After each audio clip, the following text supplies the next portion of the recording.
Hello বন্ধুরা, তো রঙ্গিলা কুকিংয়ে আবারও চলে এসেছি। তো আপনারা সবাই কেমন আছেন? আশা করছি খুবই ভালো আছেন। তো আজকে বন্ধুরা আপনাদের সামনে একটি রেসিপি নিয়ে এসেছি। অবশ্যই এই রেসিপিটি আপনাদেরকে খুবই ভালো লাগবে। তো আজকের রেসিপি আপনাদের সামনে বানিয়ে শেয়ার করব ঝিঙে দিয়ে। তো ঝিঙে দিয়ে হয়তো এই রেসিপিটি অবশ্যই আপনারা বাড়িতে বানাবেন। যদি না বানিয়ে থাকেন তো অবশ্যই বানিয়ে নেবেন এই রেসিপি। তো ঝিঙেগুলো দেখতেই পাচ্ছেন এইভাবে করে কিন্তু এখন ছুলে নিয়েছি। তো এইভাবে করে ঝিঙেগুলো ছুলে নিতে হবে। তো সাইডের অংশগুলো এখন কেটে ফেলে দিচ্ছি। তো এইভাবে করে কেটে নিতে হবে। তো এই সাইডের আরেক সাইডের যে অংশগুলো আছে সেগুলোকেও কিন্তু এখন এইভাবে করেই কেটে নিচ্ছি।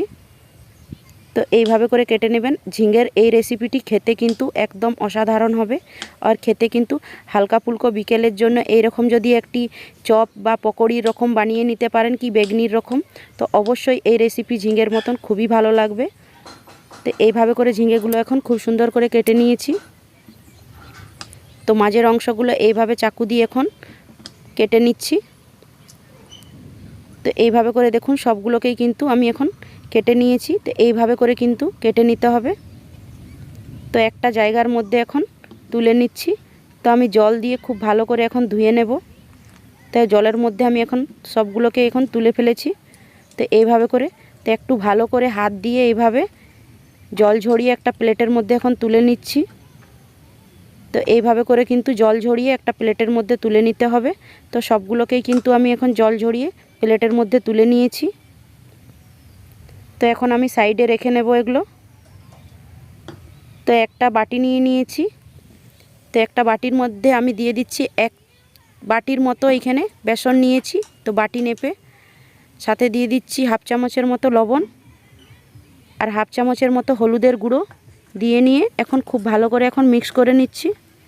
তো এইভাবে কিন্তু মিক্স করে নিতে হবে। তো অল্প অল্প করে জল দিয়ে একটা ঘনত্বক ব্যাটার তৈরি করে নিচ্ছি। তো জলটা কিন্তু অল্প অল্প করেই দেবেন। তো দেখুন অল্প অল্প করে দিয়ে নিয়ে একটা ঘনত্বক ব্যাটার তৈরি করে নিয়েছি। তো এখন নিয়ে নিচ্ছি ঝিঙেগুলো। তো ঝিঙেগুলোর মধ্যে এখন দিয়ে দিচ্ছি হাফ চামচের মতো লবণ আর সাথে দিয়ে দিচ্ছি হাফ চামচের মতো হলুদের গুঁড়ো। তো দিয়ে নিয়ে এখন খুব ভালো করে এখন ঝিঙেগুলোর মধ্যে এখন নুন আর হলুদ খুব ভালো করে কিন্তু এখন মিক্স করে নিতে হবে। তো এইভাবে করে কিন্তু হাত দিয়ে খুব ভালো করে চারপাশটা কিন্তু আমি মিক্স করে নিয়েছি। তো এইভাবে করে কিন্তু মিক্স করা হয়ে গেছে। তো চলে যাচ্ছি কড়াইয়ের দিকে। কড়াইয়ের মধ্যে কিন্তু তেল আগে থাকতেই গরম করে নিয়েছিলাম আমি। তো যে ব্যাটারটা বানিয়ে রেখেছিলাম ওই ব্যাটারের মধ্যে কিন্তু এখন ঝিঙেগুলো দিয়ে দিয়েছি আমি। তো এইভাবে আমি এখন গরম তেলের মধ্যে এখানে ছেড়ে দিচ্ছি। তো এইভাবে করে কিন্তু এক একটাই আমি এইভাবে ছেড়ে দিচ্ছি। তো এইভাবে করে সবকটাকেই কিন্তু তেলের মধ্যে এখন ছেড়ে দিয়েছি। তো এই কাজটি কিন্তু একটু সময় নিয়ে করে নেবেন। তো এইভাবে করে কিন্তু তেলের মধ্যে ছেড়ে নিয়ে আমি এইভাবে এক সাইডটা ভেজে নিয়েছি। তো আমি পলটে নিচ্ছি এখন। তো এইভাবে করে কিন্তু পলটে নিতে হবে। তো এইভাবে পলটে নিয়ে দুপাশটা কিন্তু খুব ভালো করে লাল লাল করে ভেজে নিয়েছি। তো এখন তেল ঝরিয়ে একটা প্লেটের মধ্যে তুলে নিচ্ছি। তো এইভাবে করে কিন্তু দেখুন প্লেটের মধ্যে আমি তুলে নিয়েছি। তো সেম ওই প্রসেসেই এখন বাকিগুলোকেও আমি তেলের মধ্যে ছেড়ে দিচ্ছি। তো এইভাবে করে নিয়েই কিন্তু এখন বাকিগুলোকেও ভেজে নিতে হবে। তো এইভাবে আমি সবকটাকে দিয়ে দিয়েছি। উল্টে পাল্টে নিয়ে আবারও লাল লাল করে ভেজে তুলে নিচ্ছি একটা প্লেটের মধ্যে তেল ঝরিয়ে। তো দেখুন বন্ধুরা কতটা সুন্দর হয়েছে। এই রকম বড়া যদি আপনারা বাড়িতে বানিয়ে নেন তো খেতে কিন্তু একদম অসাধারণ হবে। তো একটা প্লেটের মধ্যে আপনাদেরকে দেখাচ্ছি। দেখুন খেতে কিন্তু এই রেসিপি অবশ্যই খেতে ভালো লাগবে। আর হালকা ফুলকা যদি কিছু খেতে ইচ্ছে করে তো চায়ের সাথে বিকেলের টাইমে কি সকালে আপনারা এরকম একটি রেসিপি অবশ্যই বাড়িতে বানিয়ে পরে আপনারা খেতে পারেন। খেতে কিন্তু একদম অসাধারণ হবে। তো কিছুগুলো আমি এখন তুলে নিয়ে রেখে নেব আর কিছুগুলো আমি রেসিপি বানিয়ে নিচ্ছি। তো চলুন বন্ধুরা দেখুন। তো কিছুগুলো রেখে নিয়েছি। তো তেলের মধ্যে দিয়ে দিচ্ছি কালো জিরে হাফ চামচের মতো আর সাথে দিয়ে দিচ্ছি এখন কাঁচা লঙ্কা কুচি। তো 5-6টার মতন আমি কাঁচা লঙ্কা কুচি দিয়েছি। তো এইভাবে চিড়ে নিয়েছি। তো ঝালটা আপনারা পরিমাণ মতন দেবেন আপনাদের হিসাবে। আমাদের বাড়িতে ঝালটা একটু পরিমাণ বেশি খাওয়া হয় তার জন্য। তো এখানে দিয়ে দিলাম 2 মিডিয়াম সাইজের পেঁয়াজ কুচি। তো পেঁয়াজ কুচিটা দিয়ে নিয়ে খুব ভালো করে এখন ভেজে নিতে হবে 1 মিনিটের মতো। তো 1 মিনিট পরে আমি দেখাচ্ছি। তো দেখুন পেঁয়াজগুলো কিন্তু খুব সুন্দর করে লাল করে এখন ভেজে নিয়েছি।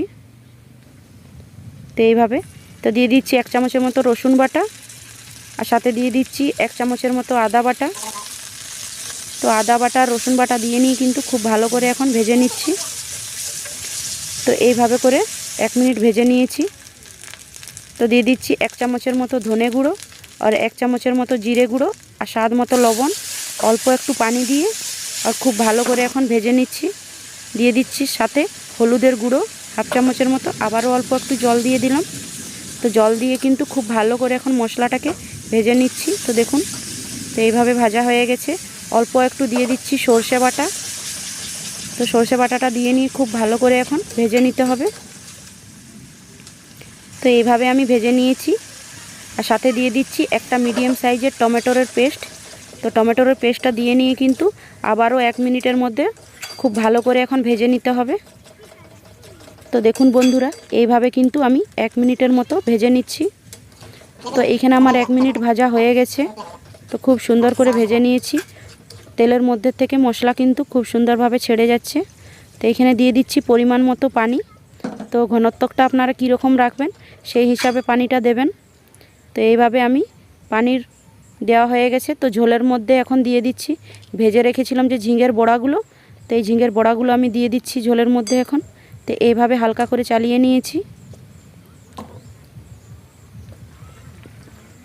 তো এইভাবে তো একটা ঢাকন দিয়ে 2 থেকে 3 মিনিটের মতো আমি রেখে দিচ্ছি।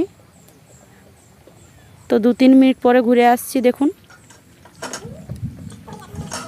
তো বন্ধুরা দেখতেই পাচ্ছেন তো রেসিপিটি কতটা সহজ পদ্ধতিতে হয়তো এই রেসিপিটি রেডি হয়ে গেছে। তো এই রেসিপিটি আমার রেডি হয়ে গেছে। তো প্লেটের মধ্যে সার্ভ করে নিয়ে দেখাচ্ছি।